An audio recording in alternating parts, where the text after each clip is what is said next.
Kalau kalian dibayar 5 juta, mau nggak tidur sendirian di ruangan yang katanya nggak pernah kosong setiap malam? Dan yang bikin merinding, pria ini tak ada yang tahu kabarnya sampai sekarang. Awalnya dia pikir ini cuma tantangan biasa, tidur semalaman sampai pagi di sebuah ruangan kosong demi uang 5 juta. Tapi malam itu, dia mulai sadar kalau sebenarnya dia nggak pernah benar-benar sendirian di dalam sana.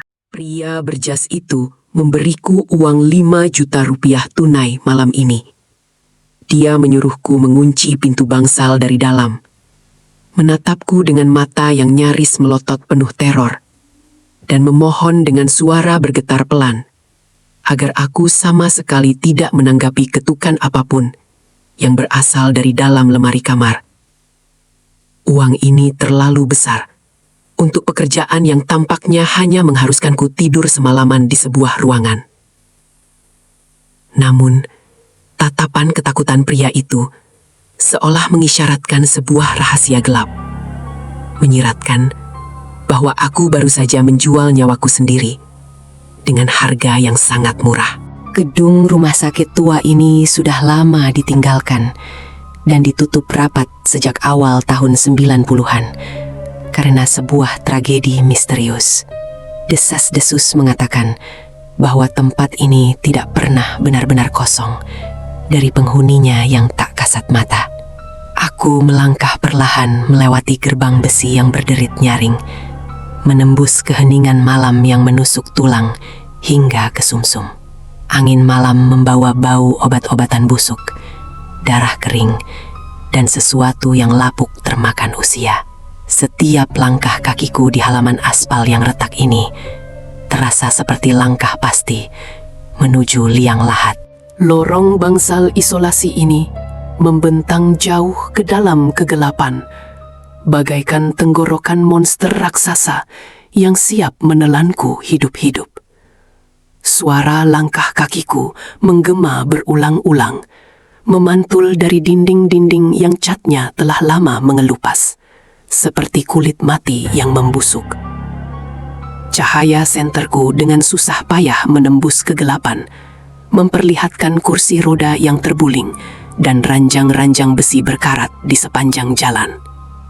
Udara di tempat ini terasa sangat berat dan menyesakkan, seolah dipenuhi oleh napas tertahan dan rintihan kesakitan dari ratusan jiwa yang pernah meregang nyawa di tempat terkutuk ini. Kamar bernomor 404 ini adalah tujuan akhirku malam ini. Begitu masuk ke dalam, aku langsung memutar anak kunci berkarat itu 2 kali, persis seperti instruksi mutlak pria berjas tadi. Bunyi logam berderak itu mengunci diriku dari dunia luar, atau mungkin parahnya, justru mengunci sesuatu yang lain bersamaku di dalam sini. Keheningan total langsung menyergap telinga. Tidak ada suara jangkrik, tidak ada deru angin malam. Hanya detak jantungku sendiri yang bergemuruh di dalam dada, memompa darah yang perlahan terasa sedingin es.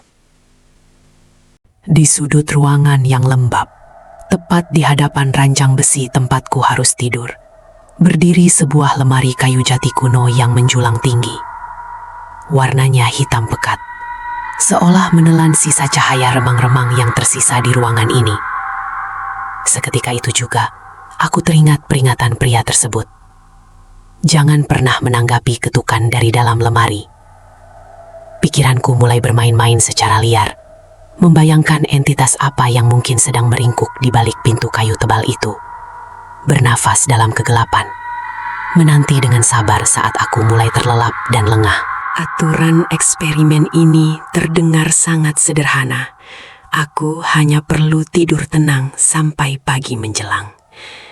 Aku perlahan merebahkan diri di atas kasur berjamur yang berbau apak dan amis darah kering, menarik selimut tipis yang terasa gatal dan mengeras di kulit. Aku memaksakan kelopak mataku untuk menutup dan menghalau ketakutan. Namun, saat kegelapan visual mengambil alih, indera pendengaranku justru menjadi sangat tajam. Gemeretak kayu di lantai, tetesan air dari keran berkarat di sudut ruangan. Semuanya terdengar seperti melodi kematian yang perlahan merayapiku. Begitu mataku terpejam lebih dari 5 menit, atmosfer di dalam kamar berubah menjadi sangat drastis. Udara di sekitarku mendadak merosot tajam hingga menyentuh titik beku. Di balik kelopak mataku yang tertutup rapat, aku mulai melihat mereka dengan sangat jelas. Siluet-siluet pucat bergaun rumah sakit usang mulai bermunculan satu persatu dari ketiadaan.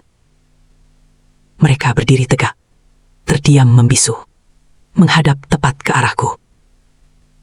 Dan yang membuat darahku berdesir hebat adalah fakta bahwa tidak satu pun dari mereka memiliki wajah yang utuh.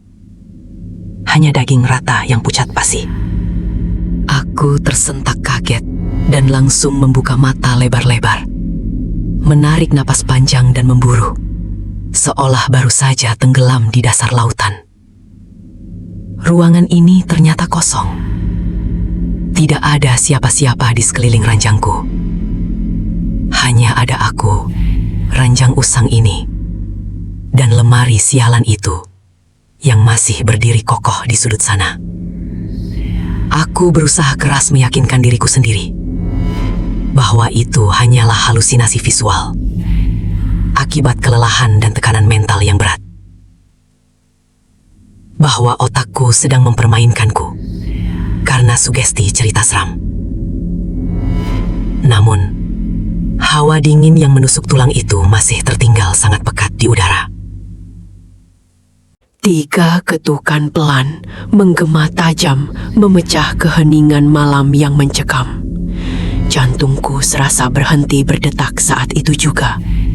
Mataku langsung terpaku pada lemari kayu di sudut ruangan. Suara ketukan itu sangat jelas berasal dari dalam sana. Sesuatu atau seseorang sedang mengetuk dari balik kayu jati tebal yang tertutup rapat itu. Peringatan pria tadi kembali terngiang di telingaku, bak kaset rusak yang terus berputar di otakku. Jangan pernah menanggapi ketukan itu. Aku menahan napas sekuat tenaga, memohon dalam hati agar suara itu hanyalah ilusi pendengaranku belaka. Ketukan dari dalam lemari itu memang berhenti untuk sementara waktu, tapi teror yang sesungguhnya baru saja dimulai. Karena rasa panik yang tak tertahankan dan tubuh yang gemetar, kelopak mataku kembali terpejam erat tanpa kusadari. Saat itulah sosok-sosok mengerikan itu kembali hadir di pikiranku. Sosok-sosok tanpa wajah itu kini berada selangkah lebih dekat dari sebelumnya. Mereka sama sekali tidak berjalan. Mereka bergeser secara tidak wajar menembus kegelapan, mendekati ranjangku. Keberadaan mereka terasa sangat nyata dan mengancam, memancarkan aura keputusasaan dan penderitaan abadi. Setiap kali aku memejamkan mata, walau hanya sedetik, jumlah mereka bertambah banyak dan wujudnya semakin dekat mendekati wajahku. Sekarang mereka sepenuhnya mengelilingi ranjangku dalam formasi melingkar. Ratusan pasang mata imajiner dari wajah yang rata dan cacat menatapku, menembus langsung ke dalam sanubariku yang terdalam. Aku bisa merasakan embusan napas yang berbau busuk dan sedingin es menyapu wajahku, meskipun hidung mereka tidak ada. Mereka ingin aku ikut bersama mereka, tenggelam dalam lautan kesengsaraan tanpa ujung. Aku harus membuka mata sekarang, tapi kelopakku terasa seberat timah. Gedoran luar biasa keras dari dalam lemari pada akhirnya memaksaku membuka mata dengan paksa. Kini bukan lagi sekadar ketukan halus yang meminta izin untuk keluar. Sesuatu yang sangat buas di dalam sana sedang mengamuk sejadi-jadinya, berusaha mendobrak keluar dengan kekuatan penuh. Pintu lemari kayu kuno itu bergetar teramat hebat hingga debu-debu tebal di atasnya berjatuhan ke lantai. Asap hitam pekat mulai merembes keluar perlahan dari celah-celah pintu lemari, membawa bau anyir darah segar yang sangat menyengat hidung. Pikiranku hancur berkeping-keping karena teror ini.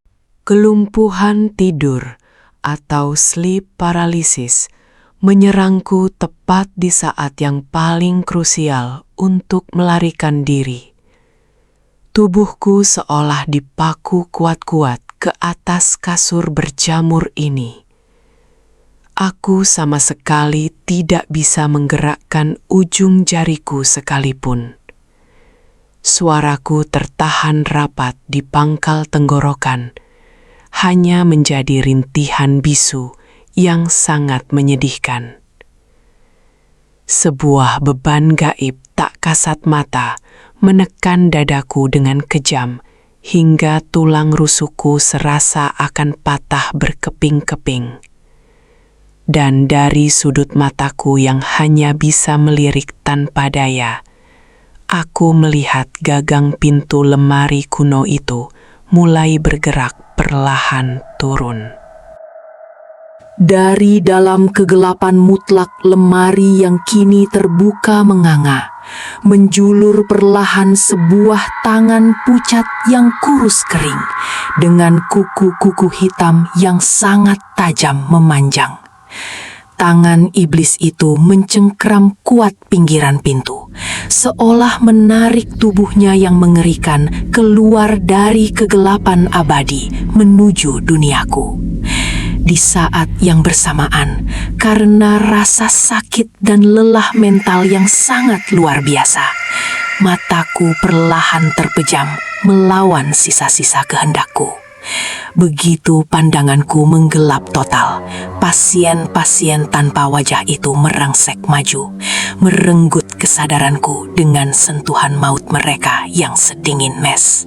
Pagi akhirnya tiba tanpa suara burung berkicau. Cahaya matahari menembus debu ruangan bangsal isolasi nomor 404 yang sunyi senyap.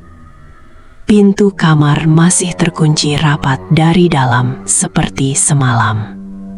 Eksperimen 5 juta rupiah ini ternyata tidak pernah dirancang untuk membuktikan kemampuan manusia bertahan tidur semalaman. Ini adalah sebuah ritual persembahan, sebuah tukar guling jiwa yang licik. Tubuhku masih ada di ruangan ini, terperangkap kaku selamanya di dalam lemari kayu kuno. Sementara entitas yang dulunya terkunci di dalam sini, kini bebas berjalan keluar.